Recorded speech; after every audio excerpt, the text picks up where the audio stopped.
Pause कर करके ले रहे हैं, कट तो नहीं कर रहे, पॉज कर रहे हैं ना, कट करके मत लिया करो, इस कंटिन्यू पॉज पे। आपके लिए 3 साल मोहब्बत, आप सबकी मेहनत का समरा है कि आज कसीर तादाद में तख्लीक़ार आ रहे हैं, नए नए तख्लीक़ार एरियत में अपनी तख्लीक़ात पेश करने के लिए। और मैं बहुत खुश भी हूँ कि वो आपस में लड़ भी रहे हैं कि क्यों हमें पेश नहीं किया, क्यों हमें वो मौके नहीं दिए गए। और मैं माजरत चाहती हूँ कि वक्त की किल्लत है, ज़्यादा से ज़्यादा को हम शामिल करने की कोशिश करते हैं, और अगर उसमें से किसी का नाम रह जाता है तो उसके लिए फिर आगे आइंदा प्रोग्राम तो मुसलसल ऐसे होते रहेंगे। आपको इंशाल्लाह आइंदा प्रोग्राम में मौका दिया जाएगा। और आप सब असातिज़ा किराम वो जनाब डॉक्टर शमसुल आबादी साहब जो अपने भी आए हैं, मैं उनका भी खैर मकदम करती हूँ। उसके बाद मैं जितने सारे तख्लीक़ार हैं उन सब का इस प्रोग्राम में इस्तकबाल करती हूँ, क्योंकि एडीएफ उनके बगैर और वो शायद एडीएफ के बगैर उनका वजूद ना के बराबर है। क्योंकि मौके तो बाहर मिल जाते हैं, लेकिन तब ऐसे खुश नसीब होते हैं जो बहुत जल्दी उरूज तक पहुँच जाते हैं। एडीएफ एक ऐसा प्लेटफॉर्म है जहाँ पे ऐसे ऐसे नए तख्लीक़ार को मौका दिया जाता है और वो उनकी पहचान बनती है यहाँ पे। और ऐसा भी हुआ है कि एडीएफ के प्रोग्राम से मुतासिर होकर बच्चों ने लिखना शुरू किया। ये बहुत बड़ी बात है। मतलब उनके अंदर की काबिलियत जो है, काबिलियत से उनकी अपनी पहचान एडीएफ ने करवाई। और इसके लिए मैं उन लोगों का भी, तख्लीक़कारों का भी खैर मकदम करती हूँ। और यहाँ पे तशरीफ फरमा पीएचडी के और एमफिल के रिसर्च स्कॉलर, एमए साल अव्वल साल दुआम के तलबा और तालिबात और ग्रेजुएशन लेवल के तलबा और तालिबात, उन लोगों का भी मैं खैर मकदम करती हूँ। और मैं ये कहना चाहती हूँ कि कोई प्रोग्राम हो और इस तरीके से सामीन और नाज़रीन आए तो प्रोग्राम को 4 चांद लग जाते हैं। इसके पहले वाले प्रोग्राम में भी कसीर तादाद में बच्चों की मौजूदगी और सामीन की मौजूदगी ने वो प्रोग्राम को इज्जत बख्शी। और मैं आपसे कहना चाहती हूँ कि एडीएफ के जितने जिम्मेदारान हैं उन्होंने पुरजोर कोशिश की है कि ये एडीएफ आपकी उम्मीदों पे खरा उतरे। और इसके लिए मैं उम्मीद करती हूँ और हमारी पूरी टीम की तरफ से कि आहिस्ता आहिस्ता ये तादाद बढ़े, नाज़रीन की, सामीन की तादाद बढ़े और प्रोग्राम को जैसे वो एक इज्जत अफजाई हो और 4 चांद लग जाए प्रोग्राम। आखिर में मैं सबका फिर से इस्तकबाल करती हूँ। अल्लाह।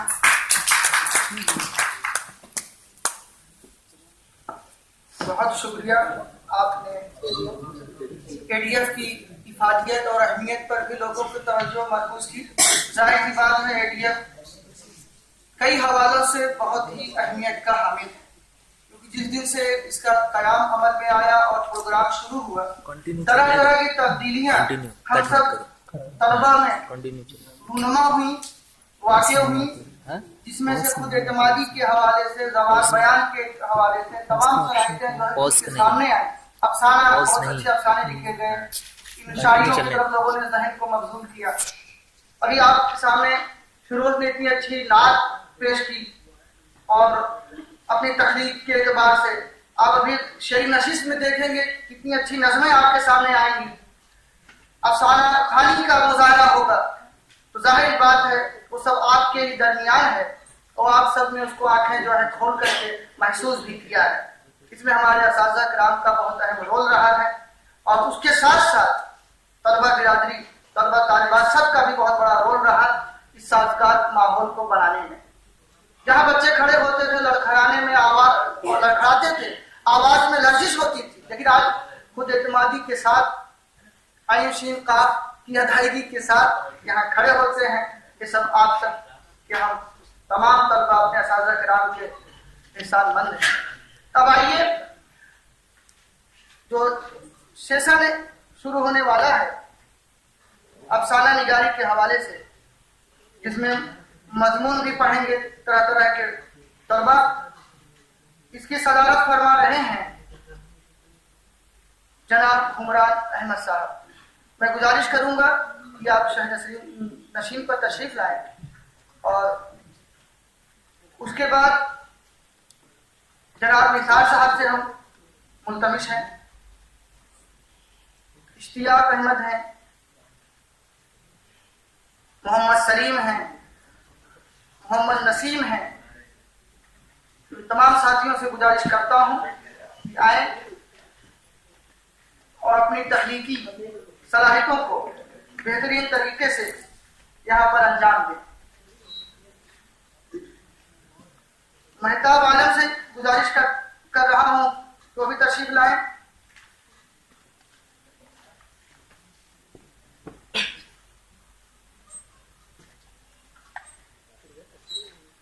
जरा कहीं ब्रेक सब बुलाना।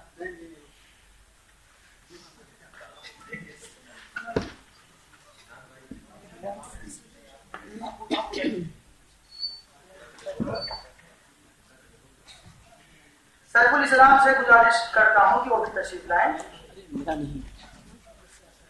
सेशन की सदारत हुमरान अहमद फरमा रहे हैं। हम सबका इस्तेमाल करते हैं, खैर मकदम करते हैं और दुआ करते हैं आज के तारीखी प्रोग्राम बहुत अच्छे तरीके से यहाँ पर अपने अंजाम तक पहुंचे। वो दूसरा वाला नहीं देख रहे ना।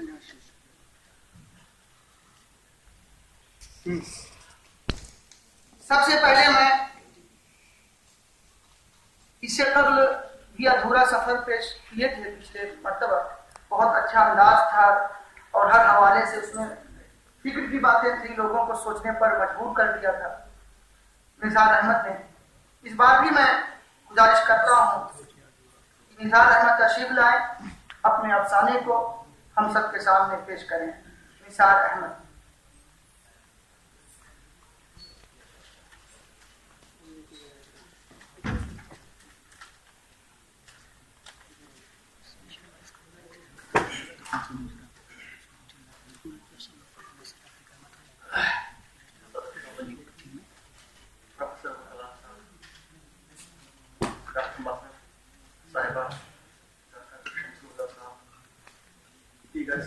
साथियों अस्सलाम वालेकुम। जैसा कि आप सब लोगों को पता है कि आज आज़ाद स्कूल फोरम पे दूसरा शानदार प्रोग्राम होने जा रहा है, जिसमें मैं अपना दूसरा अफसाना, पहला मैंने अधूरा सफ़र पढ़ा था और वो अधूरा सफ़र अधूरी कहानी पे आया है। वहाँ पे मैंने कहा था कि लैला और मजनू, उनकी अब शादी भी हो चुकी है, अब उनके ख़ानदान भी स्टार्ट हो चुका है, लेकिन आजकल जो ज़िंदगी की ये दौर है इसमें इंसान को बहुत ज़्यादा मुश्किलात का सामना करना पड़ता है, बहुत ज़्यादा चेंजेस ज़िंदगी में आती है। उस वजह से क्या होता है कि वो एक औरत जब घर में बैठी हुई थी तो अपनी जवानी की, अपने पति जो है उसकी जवानी की तस्वीर देख रही थी। उतने में उसका बच्चा कहीं से टपक आया और देखा कि माँ किसी जवान की तस्वीर देख रही, तो उस बेटे से, माँ से कहने लगा कि मम्मी मम्मी ये कौन है, मम्मी ये कौन है। तो जो उसकी माँ थी उसने बच्चे की तरफ देखा और बहुत ही अच्छे प्यार बड़े अल्फाज में कहने लगी, बेटा ये आपके पापा हैं। बच्चा थोड़ा मुतासिर हो और तजस्सुस के आलम में कहने लगा, तो फिर वो रोज हमारे घर को गंजा आदमी कौन आ रहा है, वो भी उसी का है। अधूरी कहानी की तरफ आ रहा हूँ, उम्मीद है कि आप अच्छे से सुनेंगे। महज दोस्त जानते थे कि असलम कभी कभार किसी औरत को अपने फ्लैट पर ले जाता था। कुछ उसे बदमाश तस्वर करते थे, लेकिन मुख पर के उसे बदमाश भी नहीं कह सकते थे। असलम ने मोहब्बत की शादी की थी, मगर ये शादी चंद माह भी न चल सकी और तलाक हो गई। इस बात को अब 22 बरस हो चुके थे। जब तक उसकी माँ जिंदा थी उस पर दूसरी शादी के लिए दबाव डालती रही। फिर वो गुजर गई तो असलम इस तरफ से भी आजाद हो गया। दरमियाना सा ओहदा था, अच्छी खासी तनख्वाह थी, जिम्मेदारी कोई ही भी नहीं, तो असलम दोस्तों में खासा मालदार गिना जाता था। कभी कोई उसे इस हरकत पर टोकता भी और बदमाश करार देता तो नासिर के पास गड़ा गड़ाया जवाब होता था। आपको एक शादी का तलख तजुर्बा हो, आप दूसरी शादी न करना चाहते हैं और जब जरूरत पड़ी किसी औरत के साथ कुछ खुश वक्ती के करने के लिए इस्तेमाल भी रखते हों, हिम्मत भी हो, तो इसमें बदमाशी वाली कौन सी बात। यूं तो वो अपने दीगर मामलों में बेहद कट्टर ईमानदार था। वो जिस ओहदे पर था चाहता तो वहां से 2-3 हजार हर रोज आसानी से हासिल कर सकता था, लेकिन वो ऐसा नहीं करता था। शराब वो दोस्तों की महफिल में पी लिया करता था, लेकिन एतदाल के साथ। अगर ये सब निकाल कर देखा जाए तो असलम को मजमूई तौर पर एक शरीफ आदमी कहा जा सकता था। उसके दोस्तों ने बहुत कोशिश की कि वो उसकी शादी किसी अच्छी सी लड़की से करवा दें। धोखे से उसके दोस्तों की बीवियों ने उसे 2-4 लड़कियों से मिलवाया भी और बाद में उसका अंदिया लेने की कोशिश भी की, लेकिन लगता था असलम को दूसरी मर्तबा ये तजुर्बा करने से डर लगता था। चुनांचे ये कोशिशें कामयाब न हो सकी। असलम के दोस्तों और उसके रिश्तेदारों को अब यकीन हो चला था कि असलम दूसरी शादी नहीं करने वाला। उसे खुद भी इसकी जरूरत नहीं थी। छोटा सा फ्लैट था वो, जिसे वो खुद साफ रखता था। खाना होटल में या किसी दोस्त के घर खा लेता था और रात को फ्लैट में अपने बिस्तर पर पड़ के बेफिक्री की नींद सोता था। असलम के हिसाब से उसकी जिंदगी इंतहाई पुरसुकून अंदाज से गुजर रही थी। अभी वो 46 बरस का था और रिटायरमेंट में भी तवील जमाना पड़ा था। वो जानता था कि रिटायरमेंट तक वो दफ्तर के सबसे ऊंचे ओहदे पर पहुंच जाएगा और जब नौकरी खत्म होगी तो उसे बहुत बड़ी रकम तो मिलेगी ही, पेंशन भी अच्छी खासी रहेगी। शायद सब ऐसा ही चलता रहता, लेकिन असलम की पुरसुकून जिंदगी में नरगिस तूफान बनकर आई, और तूफान भी ऐसा जिसने असलम की नबी तुली जिंदगी के साथ साथ उसकी शख्सियत को भी हिला के रख दिया।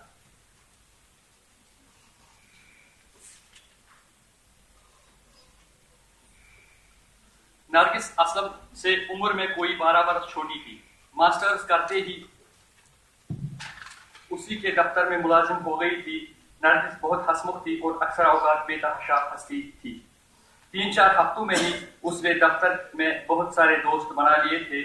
उसमें कोई शोबा नहीं था कि असलम के दफ्तर में कितने ही लोग नरगिस पर आशिक थे, लेकिन इस पर इश्क का इजहार करने की किसी में हिम्मत नहीं थी। नरगिस दफ्तर की पहली लड़की थी जो जीन्स पहनकर आती थी और बगैर आस्तीनों की कमीज भी। चुनांचे अच्छे और मुअज़्ज़ज़ हज़रात दिन भर महज राल ही टपकाया करते। उनकी तारीफ तक करने का किसी में हौसला नहीं था। इधर दफ्तर वालों का ये हाल था तो उधर अजीब बात ये थी कि सभी महसूस करने लगे थे कि नरगिस हर रोज असलम से करीब होती जा रही थी। वो अपने वक्त का ज्यादा हिस्सा असलम की दफ्तर में गुजारती। असलम इन दिनों नदीम के साथ एक कमरे में बैठता था। नदीम 2 बीवियों का शौहर था, बकौले उसके चलती औरत के पर गिन सकता था, और असलम के सामने इस हवाले से वो रमूज बयान करता कि मर्द होने के बावजूद असलम के पसीने छूट जाते थे। नरगिस की असलम में दिलचस्पी सबसे पहले नदीम ही ने महसूस की और असलम से इसका इजहार भी कर दिया। मगर यार, वो मुझसे उम्र में बहुत छोटी है। ठीक है, वो खूबसूरत है और सारा दफ्तर उस पर आशिक है, लेकिन मैं ऐसा नहीं कर सकता। फिर नदीम ने फ्राइड वगैरह के लंबे चौड़े हवाले दिए और इस किस्म की दीगर बातें करके असलम को कायल कर लिया कि छोटी उम्र की लड़की का बड़ी उम्र के मर्द से इश्क करना ऐन वाजिब भी हो सकता था। असलम को औरों की तरह नरगिस अच्छी जरूर लगती थी, लेकिन चूंकि वो इन मामलात में लिए देने वाला रहने वाला मर्द था और अपनी बदमाशी में मस्त व मगन था, तो उसने नरगिस पर ज्यादा तवज्जो न दी। लेकिन वक्त कहाँ एक जैसा रहता। नरगिस को अब दफ्तर में 3-4 माह हो चुके थे और दफ्तर वालों को उसकी जिंदगी के बहुत से गोशों का अब इल्म भी हो चुका था। उसकी माँ किसी कॉलेज में सीनियर प्रोफेसर थी। एक भाई था जो तालीम हासिल करने बीरून मुल्क गया था। वो नरगिस से बड़ा था और उस दौरान तालीम ही किसी गोरी लड़की से शादी कर ली थी, जिस पर उसकी माँ बहुत परेशान रहा करती थी। नरगिस की अभी कहीं मंगनी नहीं हुई थी और न ही उसकी माँ का अभी 2-4 साल उसकी शादी कहीं करने का इरादा था। उसकी माँ को शादी के 5 साल बाद ही तलाक हो गई थी और उसकी माँ ने बच्चों की खातिर दूसरी शादी का सोचा ही न था, वगैरह वगैरह। नरगिस असलम से यूं करीब होने लगी थी कि उसने बाअसरार घर से असलम के लिए खाना भी लाना शुरू कर दिया था, और असलम के बेहद इसरार पर वो इसके इवज़ महाना रकम लेने पर आमादा हुई थी। फिर असलम की जिंदगी में नरगिस की मोहब्बत ने धीरे धीरे अपना रंग गोलना शुरू कर दिया। कुछ नदीम के समझाने बुझाने और पटियां पढ़ाने का असर था, और कुछ नरगिस के हुस्न का असर। वो नरगिस की तरफ माइल होने लगा। उसे उस दौरान मामूल के मुताबिक औरत की जरूरत भी पड़ी, लेकिन वो टाल गया। वो तन्हाई में हिसाब करता, फर्ज करो मैं नरगिस से शादी कर लेता हूँ। वो अभी 24 की है, मैं 46 का। 24 बरस बाद मैं 70 का और वो 48 की होगी। मेरे ख्याल में ठीक ही है यार, हम साथ साथ उतने बुरे भी नहीं लगेंगे, और औरतें वैसे भी मर्दों के मुकाबले में जल्दी टल जाती है, तो ये शादी बेतुकी नहीं लगेगी। दरअसल इस शादी का ख्याल उसे अपनी तरफ नरगिस की बेपनाह तवज्जो और ध्यान को देखकर आता था। नरगिस बहुत दिनों से उसे असरार कर रही थी कि उसके घर आए। इतवार की एक शाम जब वो अकेला बैठा टीवी देख रहा था, उसने सोचा क्यों ना नरगिस के घर चला जाए। वो नरगिस को 2-4 मरतबा उसके घर के बाहर तक अपनी कार में पहुंचा चुका था, तो इसके लिए नरगिस के घर तक पहुंचना कोई मुश्किल न था। वो नरगिस के घर पहुंचा तो 8:30 बज रहे थे। नरगिस उसे देखकर बहुत खुश दिखाई दे रही थी। उसकी माँ घर पर नहीं थी और चंद ही लम्हों में पहुंचने वाली थी। असलम ने अभी चाय की प्याली उठाई ही थी कि नरगिस की माँ घर आ गई। 40-45 के बीच वो एक पुरवकार और हसीन औरत थी, जो अपनी उम्र से कदरे कम लग रही थी। वो बहुत अच्छी गुफ्तगू करती थी। 10 बज गए तो असलम को बाअसरार खाने के लिए रोक लिया गया। खाना बेहद लजीज था। असलम ने वो शाम बहुत अच्छी गुजारी। जब वो अपने फ्लैट पर लौटा तो सोने के लिए लेटा तो उसे हर तरफ नरगिस ही नरगिस दिखाई दे रही थी। क्योंकि वो इसकी माँ से भी मिल चुका था और उसे महसूस होता था कि नरगिस की माँ उसे पसंदीदा निगाहों से देख भी रही थी, तो असलम ने यह फैसला किया कि वो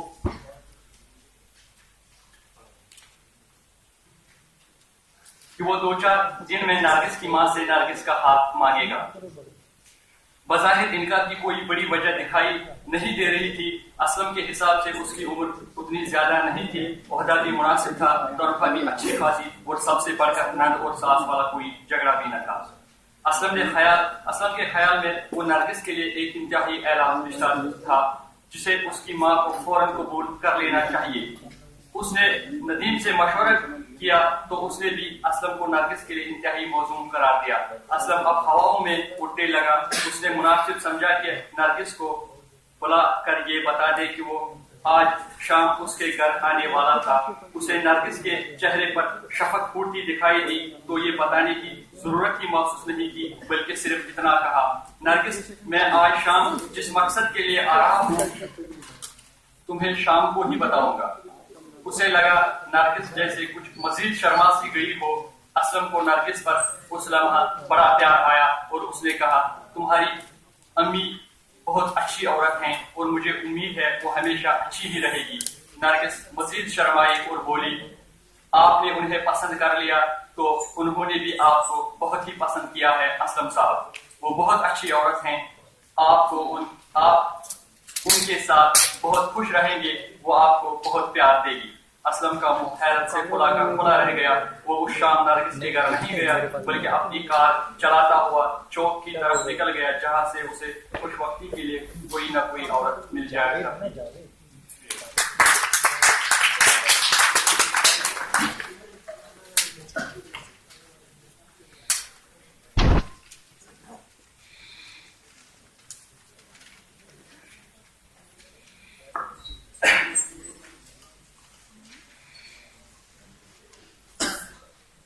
अस्सलाम वालेकुम।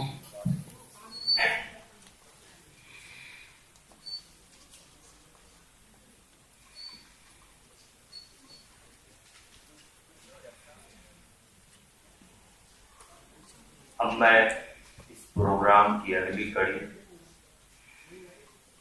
एक निहायत ही बेहतरीन मजमून पढ़ने के लिए इश्तियाक अहमद साहब को दावत दे रहा हूं कि वो पोडियम पर आए और अपने बेहतरीन मजमून से हम सभी को महसूस करें।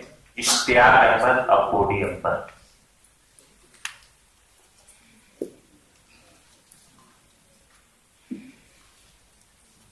प्रोफेसर अब्दुल कलाम कासमी।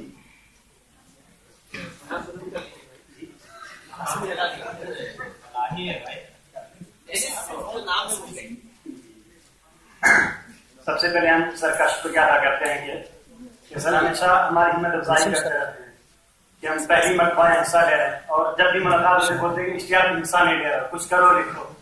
तो सर का बहुत शुक्रिया कि हम लोग मोटिवेट करते रहते हैं। तो पहली मरतबा हम यहाँ पेश करने काबिल कदर असातिज़े-ए-किराम और अजीज दोस्तों, मेरे मकाले गुनवान है करीम आजिज की शायरी में दर्द व कसक। करीम आजिज उर्दू के मारूफ गजलगो शायर हैं। उर्दू शायरी की दुनिया में जिन शोरा को बुलंद मकाम और वक़ार हासिल हुआ है, उनमें करीम आजिज का नाम सर फहरिस्त है। दबिस्तान बिहार के शहर अजीमाबाद में एक से एक बढ़कर एक गजलगो शोरा पैदा हुए, जो अपने तर्ज खास के लिहाज से खुद इमाम फन थे।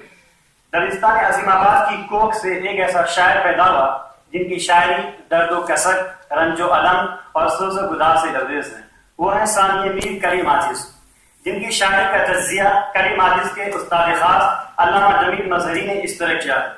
मीर की मीरास खास तो खालिक नुत्क ने एक ऐसे नौजवान के लिए वक्फ कर रखी थी जो अपनी उस्ताद तबाही के लिहाज से नहीं, मीर की खानगी, मुआशरती, समाजी और उनके अहद की सियासी हालात की मुशाबहत के एतबार से मीर के तासरात तवज्जुह का हामिल होने वाला था।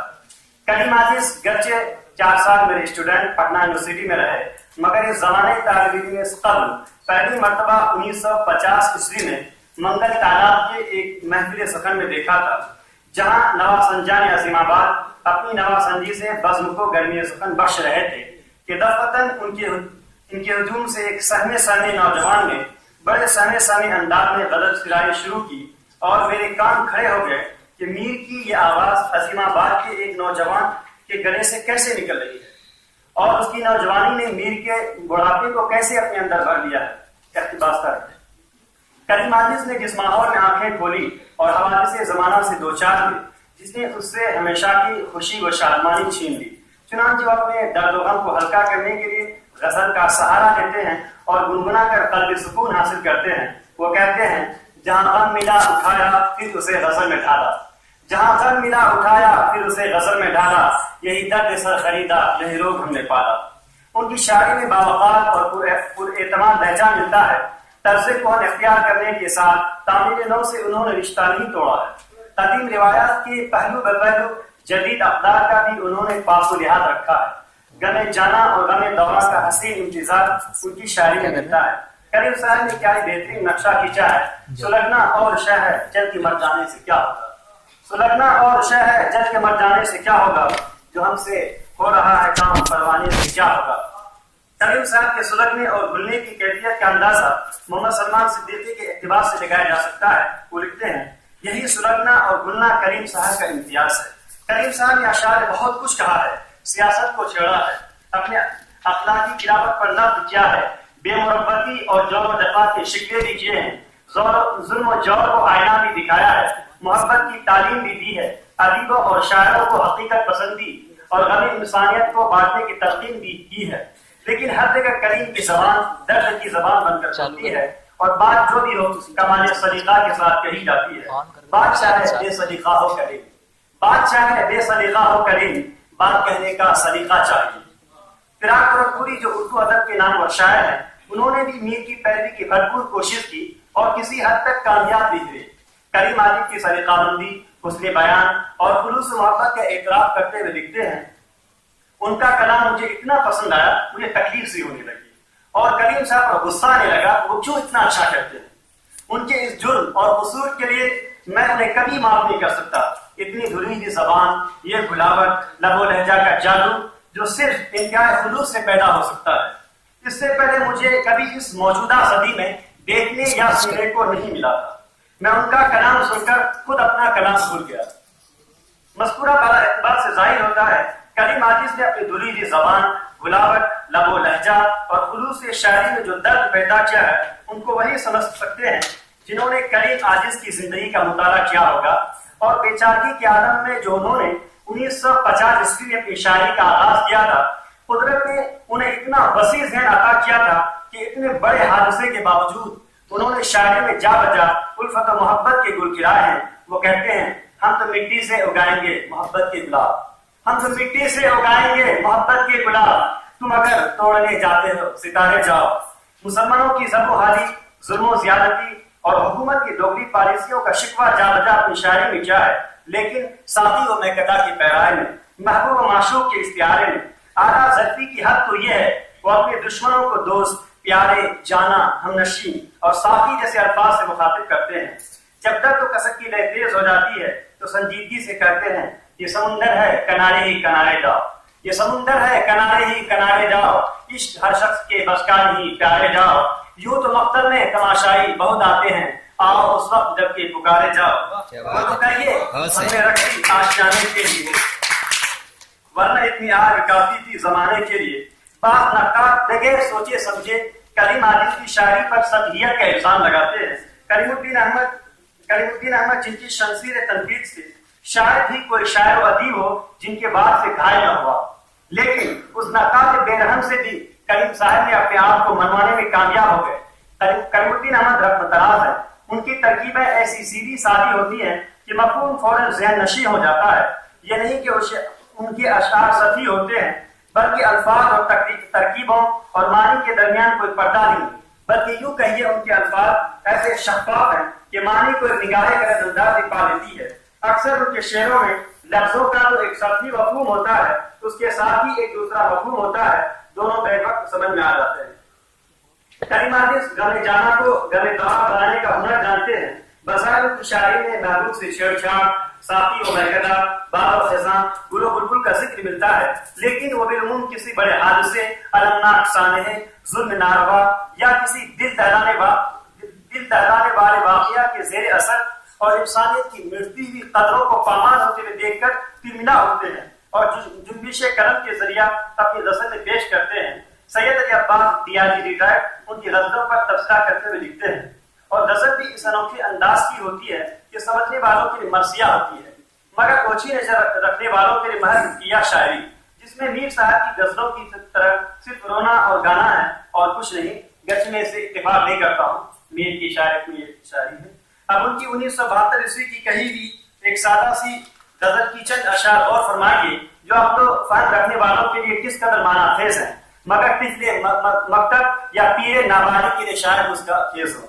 किस नाज किस अंदाज से तुम हाय चलो हो, रोज एक गज़ल हमसे कहलवाए चलो हो, रखना है कहीं पाँव तो रखो हो कहीं पाँव, चलना जरा आया है तो इतराए चलो हो, मैं है कोई खानी न सागर में कोई कोट, पीना नहीं आए है तो छलकाए चलो हो, हम कुछ नहीं कहते कोई कुछ नहीं कहता, तुम चाहो तुम ही सबसे कहलवाए चलो हो। गाजिब से लेकर फिराक मीर के साथ ने शेर कहने की कोशिश की। असद लखनवी तो अपने नाम के साथ पैरवी मीर लिखा करते थे, लेकिन उनकी शायरी में इतबार मीर का झलक नहीं मिलता।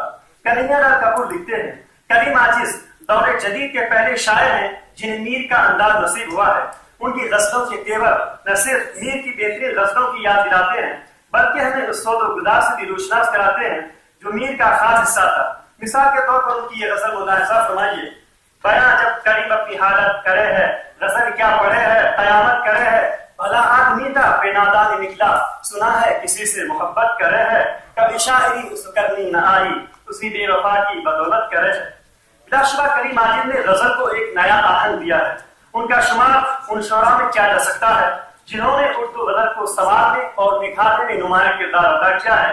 आखिर में आजिज साहब के चंद अशार पर अपनी बात खत्म करता हूँ।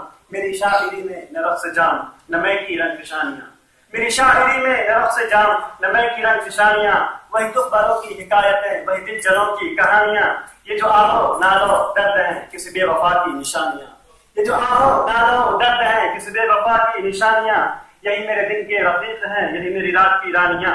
अब के फिर बरसात में गंजे शहीदा पर चले, अब के फिर बरसात में गंजे शहीदा पर चले, आसमां रोएगा और अपनी गज़ल गाएंगे हम।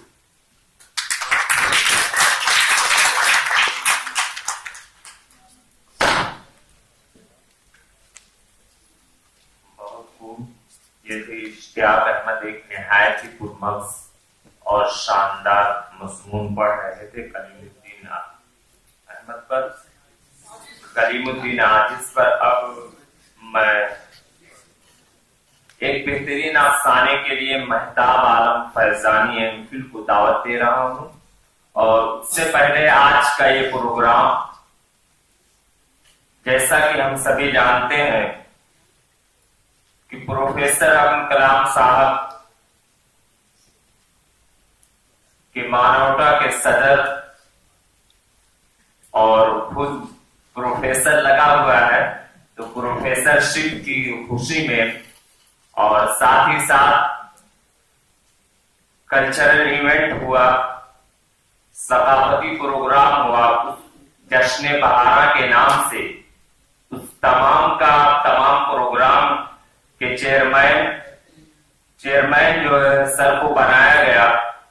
इसकी खुशी के मौके पर सर को एडीएफ की जानिब से मुबारकबाद पेश करते हैं।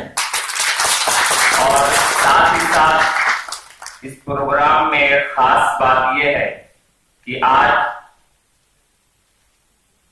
लंच जो स्पॉन्सर है वो सर की तरफ से वीआईपी गेस्ट हाउस में किया गया। अब आइए इसी बेहतरीन माहौल में मैं महताब आलम फैजानी को एक बेहतरीन अफसाने के लिए पोडियम पे बुलाऊं कि वो आए और अपने खास लबो लहजे से हम सभी को महसूस करें। महताब आलम फैजानी। अफसाने का उन्वान है 2 वक्त की रोटी के लिए। अगर एक हफ्ते में तुमने स्कूल की फीस जमा नहीं की तो तुम्हारे दोनों बच्चों को यहाँ से निकाल दिया जाएगा, समझे तुम? हेडमास्टर ने सख्ती से कहा। रहम करो साहिब, थोड़ी और मोहलत दे दो, अगले महीने कैसों भी करके हम फीस जमा करा दे। थोड़ी और मोहलत मिल जाएगी तो बड़ा एहसान होगा। करीम मशवरे ने इल्तिजा की। काफी टाल मटोल के बाद हेडमास्टर ने कहा, चलो ठीक है, 2 हफ्ते का टाइम देता हूँ, किसी भी तरह 2 हफ्तों में अपने बच्चों की फीस जमा करो और ना दोनों को यहाँ से ले जाओ। हेडमास्टर ने कड़क अंदाज में कहा, बहुत बहुत शुक्रिया साहब, बहुत बहुत शुक्रिया। करीम अपने गले में लपेटे मफलर नुमा कपड़े के जरिए सर से पसीना पोंछते हुए हेडमास्टर के ऑफिस से बाहर निकला। करीम एक दुबला पतला जरा सा पस्ते पद का नौजवान था। अलबत्ता मेहनत करने के सबब बदन फुर्ती हो गया था। हर दिन सुबह सवेरे तड़के उठकर मछली का शिकार करने जाता था और फिर उन्हीं मछलियों से अपने घर वालों के हुक्का पानी का इंतजाम करता था। वो न पढ़ा लिखा था और न दुनिया के दांव पेच को समझता था, लेकिन वो साफ दिल का नेक और खुददार इंसान था, जिसके लिए कड़ी मेहनत करना आसान था मुकाबिल किसी के सामने हाथ फैलाने के। 4 बजे के करीब 2 बच्चे बाबा बाबा कहते हुए स्कूल के अंदर से बाहर निकले और करीम के बाहों में झूल गए। करीम ने दोनों को अपनी आगोश में ले लिया और फर्ते मसरत से अपनी आंखें बंद कर ली, मानो कोई कायनात उसके बाहों में सिमट आई हो और उससे महसूस हो रहा हो। बाबा, आप हमारे स्कूल में क्या करने आए थे? कुछ नहीं बच्चों, बस यहाँ से गुजर रहा था तो सोचा तुम्हारे बड़े साहब से मिलता चलूं और मास्टर साहब से पूछूं कि मेरे दोनों बदमाश बच्चे स्कूल में सिर्फ शरारत करते हैं या पढ़ते भी हैं। दोनों के गालों पर करीम ने चुटकी लेते हुए कहा, अच्छा जल्दी घर चलो, बहुत देर हो गई, तुम्हारी माँ राह देख रही होगी। भोलू ने बाएं तरफ हाथ की उंगली पकड़ ली और मुन्नी को करीम ने गोद में उठा लिया। बाबा, आइसक्रीम खाना है, मुन्नी ने कहा। नहीं बाबा, आइसक्रीम नहीं, मुझे तो ढोकले खाना है, भोलू ने शरारती अंदाज में मुन्नी को आंख दिखाते हुए कहा। नहीं आइसक्रीम नहीं, ढोकले। दोनों बच्चे आपस में बहस करने लगे। ठीक है, अब मैं जो कहता हूँ वो खाएंगे और कोई झगड़ा नहीं करेगा। तो आज हम कड़ी फाफड़ा खा लेंगे। करीम के पास आइसक्रीम खिलाने के लिए पैसे कम पड़ रहे थे, इसलिए उसने बच्चों को कड़ी फाफड़ा खाने पर राजी कर लिया। करीम घर पहुंचने पर मरियम ने करीम को पानी देते हुए पूछा, कहा बड़े साहिब ने।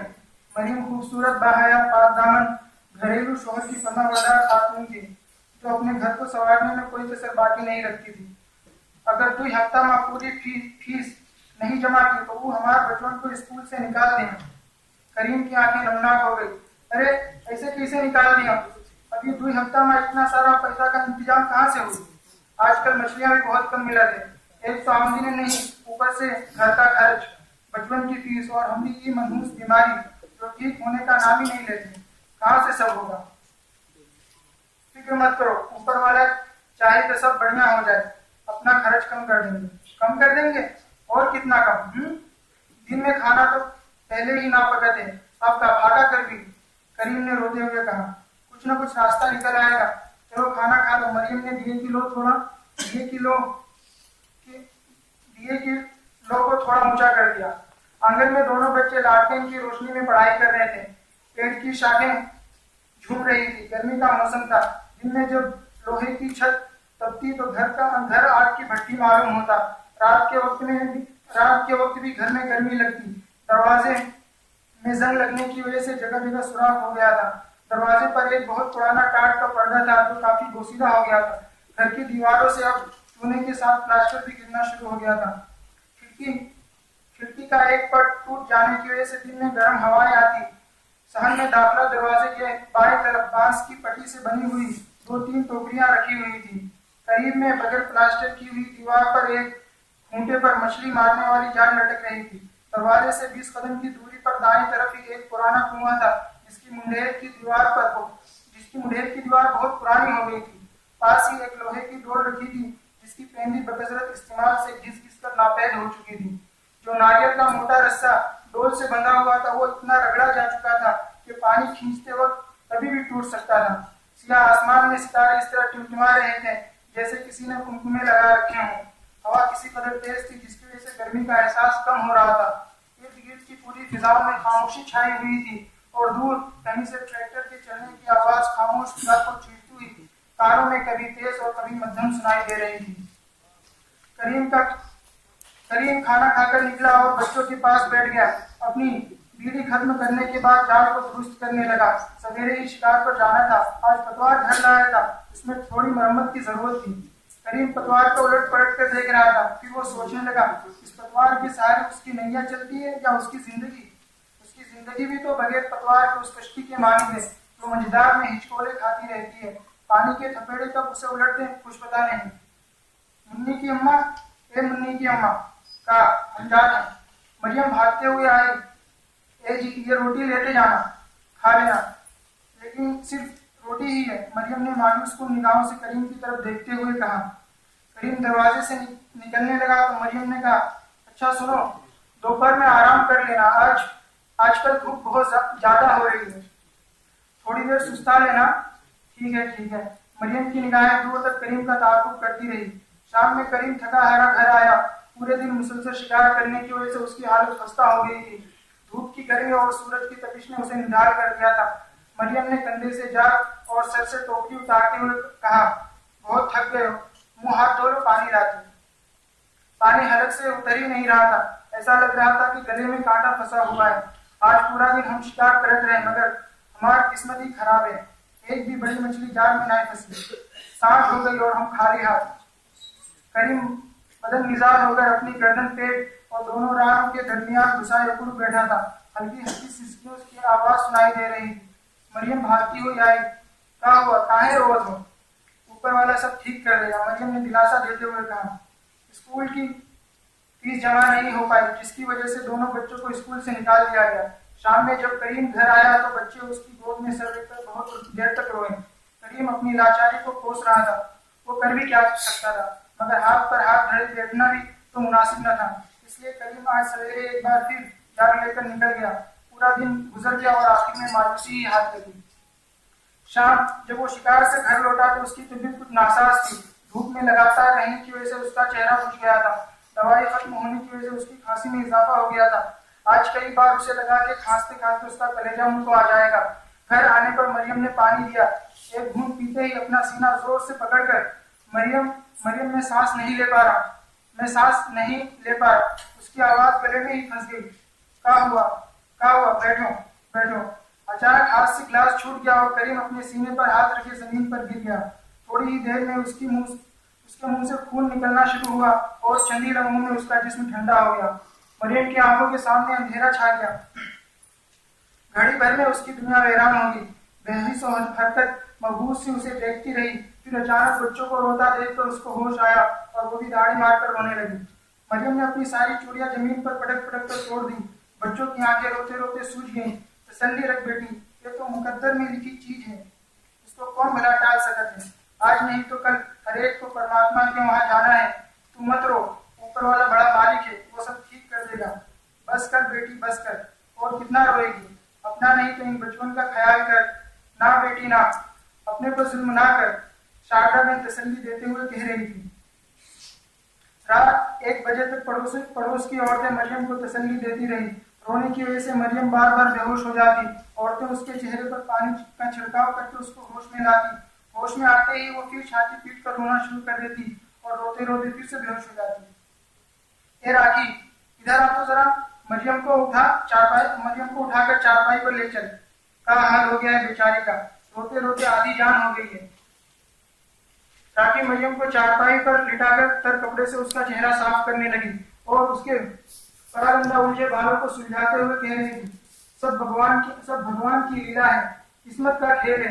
देखो तो कैसे 2 बच्चों को छोड़कर चला गया। अब कौन पाले पोसेगा, कौन इन सब की देखभाल करेगा। सोई हुई मरियम के सर पर हाथ फेरते हुए कह रही थी, बेचारी की सारी जिंदगी अजीरन हो गई। माता जी रखे इन सबको। कोई ज्यादा जान पहचान वाले तो न थे, इसलिए 7 बजे करीम का इंतकाल हुआ और 12 बजे तक उसकी दफन कर दी गई। बच्चे सो चुके थे, मरियम भी रोते रोते सो जाती, फिर अचानक नींद टूटने पर रोना शुरू कर देती। इसी तरह पूरी रात गुजर गई। बूढ़ी काकी, कुलसुम और किशोरी सारी रात मरियम और बच्चों के पास बैठी रही। रोने से मन हल्का हो जाता है। सुबह होने तक मरियम ने किसी तरह अपने आप को संभाल लिया था और कड़वी हकीकत का यकीन कर चुकी थी कि करीम अब इस दुनिया में नहीं है और उसके 2 छोटे छोटे बच्चे हैं, उनकी देखभाल अब उसी की जिम्मेदारी है। मरियम का चेहरा जर्द हो गया था, रंग फक पड़ गया था, आंखें रोने की वजह से सूज गई थी। हथेलियां चूड़ी के टुकड़े धंसने से जख्मी हो गए थे। तबीयत इस तरह पसमोदा और निढाल हो चुकी थी कि 30 साल की मरियम 50 साल की बूढ़ी औरत मालूम हो रही थी। घर में मैयत होने की वजह से गांव के लोग अपने अपने घर से करीम के घर वालों के लिए खाना बनाकर लाते। दोनों बच्चों ने काफी दिनों से रिश्तम से होकर नहीं खाया था। घर में कुछ था ही नहीं तो खाते क्या।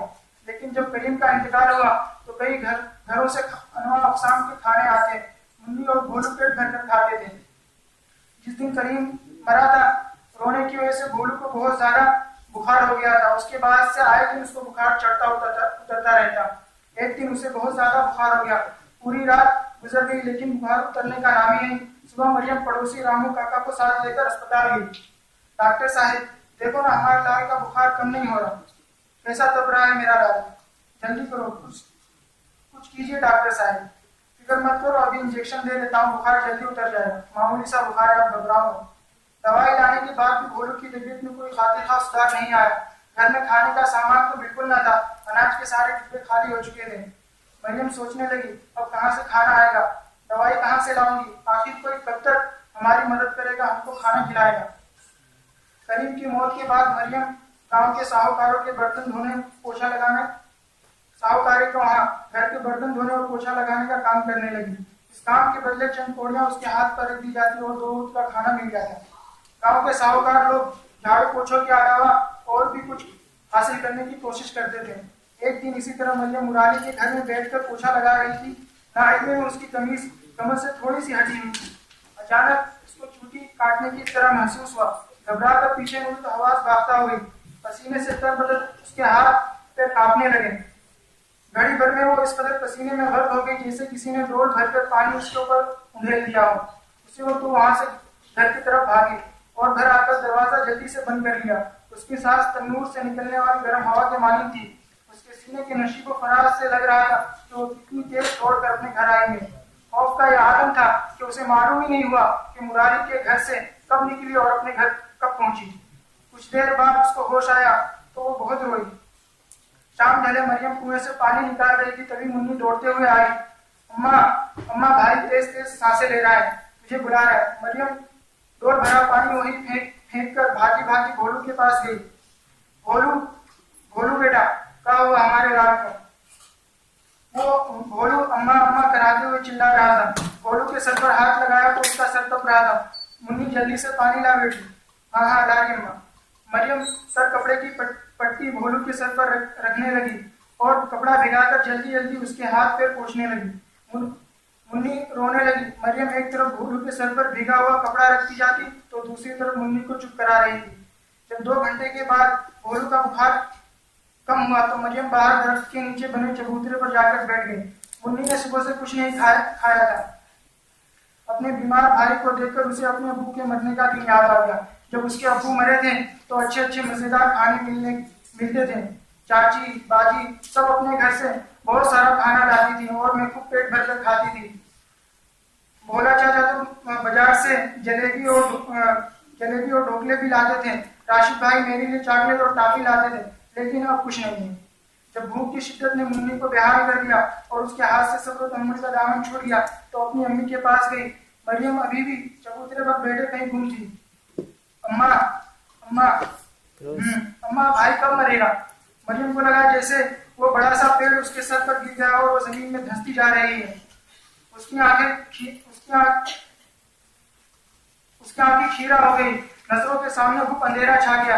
मरियम ने मुन्नी को अपनी तरफ खींचते हुए कहा, क्या बोल रही है मुन्नी? ऐसा नहीं कहते मेरी बच्ची। अम्मा भाई मरेगा तो हम फिर से अच्छा मजेदार खाना मिलेगा। सब लोग मुझे खाना खिलाएंगे और अच्छी अच्छी चीजें ला कर देंगे। मरियम ने मुन्नी को अपने सीने से लगा लिया और रोते हुए कहने लगी, सब ठीक हो जाए मेरी बच्ची, सब ठीक हो जाए। अब भैया भी ठीक हो जाए और हमारे बच्चे भूखे भी नहीं रहेंगे। मरियम आसमान की तरफ देखकर अपने आंसुओं को रोकने की कोशिश कर रही थी। तो भैया ठीक हो जाए तो तुम दोनों फिर से स्कूल जाना। मुन्नी ने मासूमियत से कहा, अम्मा सच? हाँ मेरी बच्ची। मरियम ने मुन्नी के आंसू पोंछते हुए कहा, भैया और मैं स्कूल जाएंगे और खूब मस्ती करेंगे और अच्छी अच्छी चीजें खाएंगे। अब हमारे बच्चे स्कूल भी जाइए और कभी भूखे भी ना रहें। ये कहते हुए मरियम को वो दिन आ गया जब वो मुरारी के घर से भागी थी। मरियम से अपने दोनों बच्चों की हालत देखी नहीं जा रही। आखिर माँ तो थी, इसलिए अगले दिन वो मुरारी के घर जा पहुंची। मुरारी देखते ही भड़क गया, तू यहाँ क्या करने आई? चल जा यहाँ से। बड़ी अकड़ है ना तुम्हें? जब भाग यहाँ से। हम देखा थे कि गांव में तो के कौन काम देते, कौन तोरा हुक्का पानी का बंदोबस्त करे, कौन तोर घर कुंभा के पालक को सके। मुरारी ने दांत पीसते हुए कहा, हमका काम पर रख लो मालिक, हमें पैसा और खाने की जरूरत है।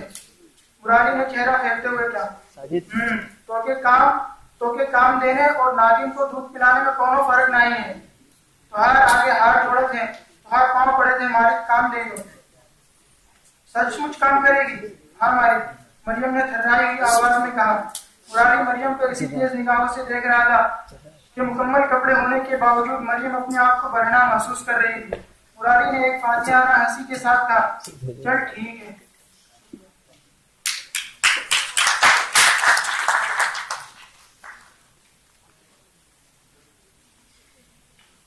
बहुत खूब। ये थे मेहताब आलम फैजानी साहब जो अपनी तख्लीक अफसाने के तौर पर पेश कर रहे थे।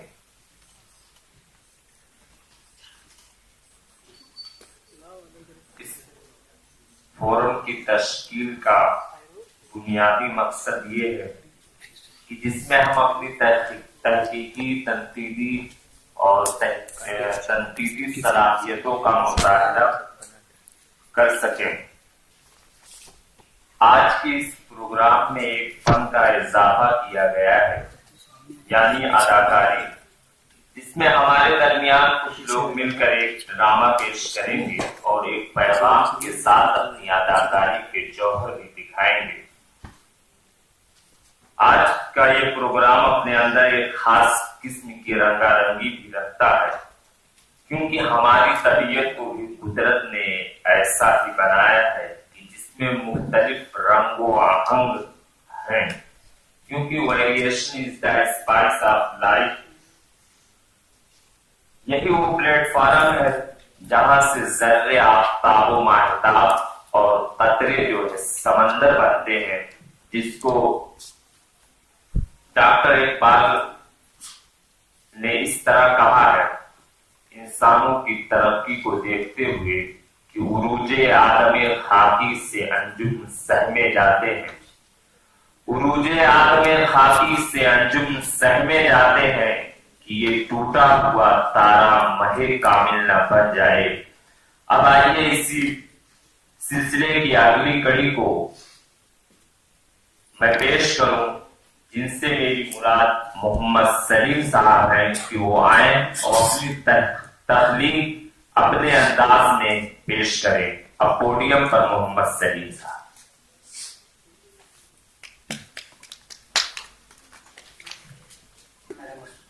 साथियों कराम और मेरे अजीज साथियों, अस्सलाम वालेकुम। मेरे अफसाने का मौजू है बेकसूर दहशतगर्द। अखलाक लंदन से पढ़ाई पूरी करके हिंदुस्तान वापस लौट रहा था। वो अपने पूरे साजो सामान के साथ रहायशगाह से निकला, एक टैक्सी किराए पर ली और एयरपोर्ट पहुंचा। अभी हिंदुस्तान जाने वाली फ्लाइट को टेक ऑफ होने में तकरीबन 20 मिनट बाकी थे। वो इन 20 मिनट में अपनी ज़रूरियात से फारिग हो गया। बस के जरिए प्लेन तक पहुंचा और जाकर अपनी सीट पर बैठ गया। उसके पड़ोस की सीट पर लंदन ही का एक क्रिश्चियन बैठा था। प्लेन लंदन एयरपोर्ट से हिंदुस्तान की तरफ रवाना हुआ। जब प्लेन आसमान की सैर कर रहा था, उस वक्त अखलाक और क्रिश्चियन आपस में बातें कर रहे थे। अखलाक ने पूछा, तुम हिंदुस्तान किस मकसद के तहत जा रहे हो? मगर अखलाक ये भूल गया था कि वो किसी क्रिश्चियन से बात कर रहा है। जब उसने कोई जवाब ना दिया तो अखलाक को याद आया कि ये तो इंग्लैंड का गोरा है, इसको तो उर्दू समझ में आती नहीं, ये लोग तो उर्दू से नावाकिफ होते हैं। फिर उसने इंग्लिश में बात की तो क्रिश्चियन ने अच्छी तरह जवाब दिया। प्लेन दिल्ली एयरपोर्ट पे लैंड हुआ। अखलाक और क्रिश्चियन, जिसने अपना नाम जेम्स बताया था, उतरे। बाकी सवारियां भी उतरी। अखलाक जब एयरपोर्ट से बाहर निकल रहा था तो उसे 2 आदमियों ने आकर घेर लिया और पकड़कर उसको अपने साथ ले जाने लगे। अखलाक इस फेल से बहुत परेशान हुआ। ये कौन लोग हैं और मुझे बगैर बताए कहाँ लिए जा रहे हैं? उसने पूछना चाहा ही था कि उसका मुंह बांध दिया गया और बाहर खड़ी कार में बिठा दिया गया और एक मकाम पर ले जाया गया। वहां पर मौजूद एक शख्स ने अखलाक का मुंह खोलने को कहा। अखलाक का मुंह खोला गया। तुम सब कौन हो और मुझे यहाँ क्यों लाए हो? तुम हमें दहशतगर्द लगते हो। क्यों? मैं दहशतगर्द हूँ क्या? हाँ, तुम दहशतगर्द। सिर्फ इतनी गुफ्तगू के बाद उसको जेल भेज दिया गया। ना तो उसके बारे में कोई तहकीक की गई और ना ही उससे पहले उसके खिलाफ कोई सबूत और ना ही उस पर कोई केस था। अखलाक बहुत परेशान था और वो ये सोच रहा था कि आखिर ये कौन लोग थे और मुझे क्यों दहशतगर्द कह रहे थे। फिर उसकी समझ में आया कि ये वही लोग हो सकते हैं जो बम ब्लास्ट या फसादात के मौके पर अपना काम करने में सरगर्म हो जाते हैं और बगैर किसी तहकीक और सबूत के सिर्फ शक की बुनियाद पर लोगों को गिरफ्तार करते हैं और उनको जेलों में डाल देते हैं। मुकदमे पर मुकदमे चलते रहते हैं मगर कभी भी उनकी रिहाई नहीं होती। लेकिन मुझे किस शक की वजह से गिरफ्तार किया गया है? अभी तो कोई बम ब्लास्ट भी नहीं हुआ है और ना ही कोई फसाद। इधर अखलाक इस फिक्र में गर्क था, उधर अखलाक के घर वाले भी बहुत परेशान हो रहे थे। वो उसको एयरपोर्ट लेने के लिए गए थे, लेकिन जब लंदन से आने वाली फ्लाइट को काफी देर हो गई और अखलाक का कोई अता पता नहीं, लोगों ने इंक्वायरी ऑफिस में जाकर मालूमात की। इंक्वायरी ऑफिस वालों ने सिर्फ इतना बताया कि आज सुबह 9 बजे लंदन से एक फ्लाइट आई थी जिसमें 28 नंबर सीट पर अखलाक नाम का एक लड़का था। उसके घर वाले बहुत देर तक मालूमात करते रहे। जब रात हो गई और अखलाक के बारे में कोई पता न चला तो मायूस होकर घर वापस चले गए। घर जाकर काफी देर तक इंतजार करते रहे। फोन भी कर रहे थे मगर उसका फोन स्विच ऑफ था। अखलाक के बाप एक किसान थे। वो किसी तरह पैसा जमा करके अखलाक को पढ़ा रहे थे। लंदन में जाने के बाद अखलाक को वजीफा मिलने की वजह से पढ़ाई करने में कोई दिक्कत नहीं हो रही थी। कुछ पैसे वो अपने खर्च के लिए रख लेता था और बाकी सारी रकम घर भेज देता था। अखलाक के घर वालों की जिंदगी सुकून से गुजरने लगी, लेकिन उनको क्या मालूम था कि आगे चलकर कौन से मुसीबत के पहाड़ टूटने वाले हैं। अखलाक जेल में मुसीबतों का सामना करना शुरू कर दिया था। रात के वक्त जब खाना दिया गया तो उसकी हालत के नीचे एक लुकमा भी सही से नहीं उतर रहा था। एक तो उसको पेट की फिक्र थी और दूसरे खाना भी अच्छा नहीं था। रात किसी तरह गुजरी। जब सुबह हुई और जेलर आया तो अखलाक ने आते ही जेलर से पूछा कि मुझे यहाँ किस वजह से लाया गया है और क्यों परेशान किया जा रहा है? आखिर तुम लोग मुझसे क्या चाहते हो? तुम दहशतगर्द हो। मुझे तुम लोग क्यों दहशतगर्द कह रहे हो? मैं तो लंदन में पढ़ाई करने के लिए गया था और वहां से वापस लौट रहा था कि आप लोगों ने मुझे गिरफ्तार कर लिया। अखलाक सफाई पर सफाई दिए जा रहा था मगर कोई उसकी बात सुनने वाला नहीं था। थोड़ी देर के बाद जेलर चला गया और अखलाक पर मुसीबत के पहाड़ तोड़े जाने लगे और उसे अजियतें दी जाने लगी। उसे शौक भी दिया जाता, जिसकी वजह से उसका दिमागी तवाजुन भी बरकरार ना रहा। कई साल इसी तरह गुजर गए मगर उसके खिलाफ कोई सबूत ना मिल सका। सिर्फ एक ही सबूत था, वो भी मुसलमान होने का, कि उसके चेहरे पर दाढ़ी थी, मगर दहशतगर्दी का कोई सबूत नहीं था। आखिरकार उसे बाइज्जत रिहा करने का वक्त आ गया। जिस दिन वो रिहा होने वाला था, कुछ कैदी दोस्त उसको खुशखबरी सुनाने के लिए आए। देखा कि वो अपनी सांसों को बंद किए हुए हमेशा हमेशा के लिए सुकून से सो रहा है।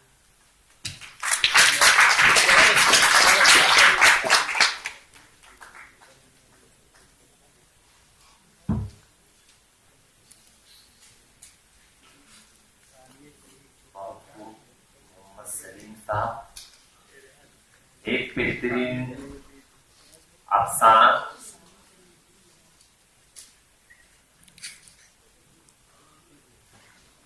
अभी हमने सुना। मोहम्मद सलीम साहब अपनी बेहतरीन तख्लीक बेहतरीन अंदाज में पेश कर रहे थे। अब मैं अपने दरमियान से एक होनहार और हम ये कह सकते हैं या उनके साथी उनके लिए कहते हैं कि लफ्जों का बासीगर, जिनके पास अल्फाज के ज़खायर हैं और तनकीदी व तर्जियाती सोच भी रखते हैं, मैं उनकी खिदमत में बड़े ही अदब के साथ यानी मोहम्मद नसीम साहब को बुलाना चाहूंगा कि वो आए और अपने मजमून को हम सभी के सामने पेश करें और जो मैंने कहा है उसको भी साबित करने की कोशिश करें।